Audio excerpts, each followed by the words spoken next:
আমি একজন heart failure patient, but আমার প্রবলেম হইলো গ্যাস। লং টাইম থেকে আমি আমার গ্যাসের প্রবলেমের জন্য অনেক সাফার করতেছি। কয়েকবার আমি নিতে গেছি এই কারণে। আচ্ছা যাওয়ার পরে ওরা হার্ট টার্ট চেক করে, ইসিজি চেক করে।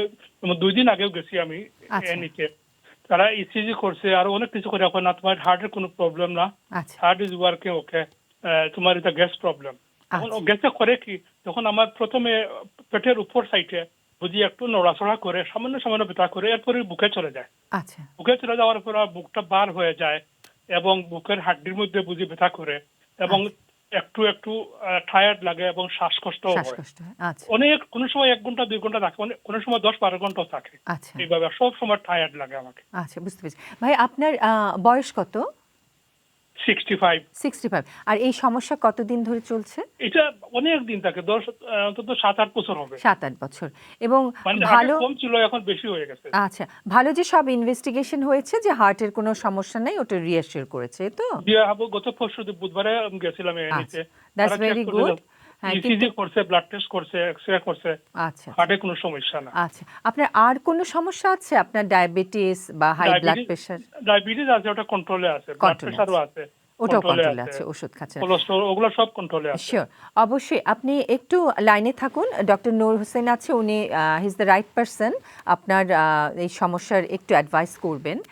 ডক্টর হোসেন, পেশেন্ট জি 65 ইয়ার্স ওল্ড, ওনার যে গ্যাস্ট্রিক অ্যাসিডিটির যে প্রবলেম, সেটা তার বুকে ব্যথা হয় এবং কার্ডিওলজিস্ট তাকে রিভিউ করেছে, কোনো কার্ডিয়াক সিমটম নেই, সব ব্লাড ভালো আছে। এখন আপনি কিছু অ্যাডভাইস করবেন বা কোন প্রশ্ন থাকলে প্লিজ। ওনার কি এন্ডোস্কোপি হইছে? ভাই আপনার এন্ডোস্কোপিও, যে একটা যে ক্যামেরা টেস্ট হয় মুখের জি, ভেতর দিয়ে, ওটা হয়েছে? আমার এন্ডোস্কোপি হইছে, তারপরে এই যে ওইটাকে বলি সিটি স্ক্যান হইছে, নিউক্লিয়ার মেডিসিন টেস্ট হইছে। আচ্ছা হয়েছে। তো এন্ডোস্কোপি কি বলছে যে ওখানে কোনো নাই, মানে কোনো ইনফ্লামেশন বা আলসার নাই, কিছু বলছে? হ্যালো ভাই, শুনতে পাচ্ছেন? জি, বলছে যে ওখানে কিছু নাই, ঠিক আছে, বলছে ক্লিয়ার, ওখানে কিছু এন্ডোস্কোপি পাইছে না। নর্মাল এসছে, কোনো কিছু নেই। আচ্ছা আচ্ছা আচ্ছা ভেরি আচ্ছা। গুড। আর হ্যাঁ উনি কি ওমেপ্রাজল বা ল্যান্সোপ্রাজল এই জাতীয় কোনো মেডিসিন খান? ভাই শুনতে পাচ্ছেন? জি, আমি এটা আমার লামজোপেজাল খাইছি অনেক দিন। গত সপ্তাহে আমার ডাক্তার আমাকে চেঞ্জ করিয়া দিছে, সেম এলামজোপল দিছে 40 আচ্ছা, মিলিগ্রাম। ওকে, ঠিক আমি আছে। বলছিলাম আমাকে চেঞ্জ আপনার করিয়া দেখার জন্য। হ্যাঁ, ওজন তো আর কমতেছে না, ওজন কমে? ওজন আগে কম ছিল, এখন আর কমে না। আমি ওগুলো টেস্ট করছি, এখন আর ওজন কমে না। কমলে যে আচ্ছা সিমটম, ওইগুলো টেস্ট করছি, ওগুলো ঠিক আছে। আচ্ছা, তাইলে ১ম কথা হলো যে যেহেতু ওজন কমতেছে না, এন্ডোস্কোপি নরমাল আছে। ১ম কথা হইছে যে আপনার কোনো খারাপ রোগ নাই। কোনো আলসার নাই, কোনো ক্যান্সার নাই। এটা হচ্ছে ১ম রিঅ্যাসুরেন্স পয়েন্ট আরকি। এই। আর আপনি যেভাবে সিম্পটমটা বললেন, আ যেহেতু ওখানে কোনো ইনফ্লামেশন নাই, সেক্ষেত্রে ওমেপ্রাজল বা ল্যান্সোপ্রাজল তেমন বেশি ভালো কাজ করে না। কারণ ওই মেডিসিন গুলো খুব ভালো কাজ করে যখন কারো ইনফ্লামেশন বা আলসার থাকে। আচ্ছা কিন্তু লাইফস্টাইল একটা ফ্যাক্টর আছে, যে খাওয়া-দাওয়াটা। তো আমরা যে খাওয়া-দাওয়া নরমালি করি, এখানে যেমন কিছু ঝাল থাকে। ঝাল মানে মরিচে একটা ক্যাপসাইসিন বলে একটা আছে, ওটা খুব ইরিটেট করে স্টোমাককে। তারপরে আছে হলো ফ্যাট, চকোলেট, অ্যা এবং আ যতগুলি সাইট্রাস ফ্রুট আছে, যেমন লেবু, টমেটো, আ এগুলি সবই এটার জন্য ভালো না আরকি। আচার। এখন এগুলির সাথে এগুলা হলো ১ম একটা জিনিস, এগুলা এভয়েড করতে হবে। এই একটা জিনিস।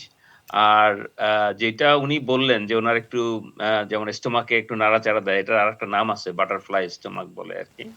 আ এই এবং উনি যেমন বললেন যে একটু শ্বাসকষ্ট হয়। কিছুটা মনে হয় যে একটু প্যানিক এর ব্যাপারও আছে। তো এক্ষেত্রে মেডিসিন যখন অত বেশি কাজ করে না, এক ধরনের অ্যাডভাইস খুব ভালো কাজ করে, সেটাকে বলে ডায়াফ্রামেটিক ব্রিথিং। এই শব্দটা যদি উনি বুঝতে পারে, যে এটা মেইনলি হলো যে পেটটাকে ভিতরে নিয়ে শ্বাস করতে হয় আর মুখ দিয়ে ছাড়তে হয়। তো YouTube এ গেলে এটা খুব ভালোভাবেই ওনাকে এক্সপ্লেইন করবে। সো এই ডায়াফ্রামেটিক ব্রিথিং টা খুব কাজ করে। হ্যাঁ? এইটা উনি দেখতে পারে। আচ্ছা আর এরপরেও যদি উনি এই সমস্যাগুলো থেকে, মানে একটা ১ম হলো যে এটা বললাম যে রিঅ্যাসুরেন্স, যে কোনো খারাপ কিছু নাই। আর ২ নম্বর হচ্ছে খাবার-দাবার, লাইফস্টাইল। ও আরেকটা হচ্ছে রাতে যেন খালি মানে ভরা পেটে কখনো বিছনায় যাওয়া উচিত না। কারণ তখন আরো বেশি এটা হয়। আচ্ছা। খাবার-দাবার, লাইফস্টাইল প্লাস ডায়াফ্রামেটিক মানে ব্রিথিং ঘুমের আ কতক্ষণ আগে উনি খাওয়াটা খাবেন? ডিনারটা করবেন?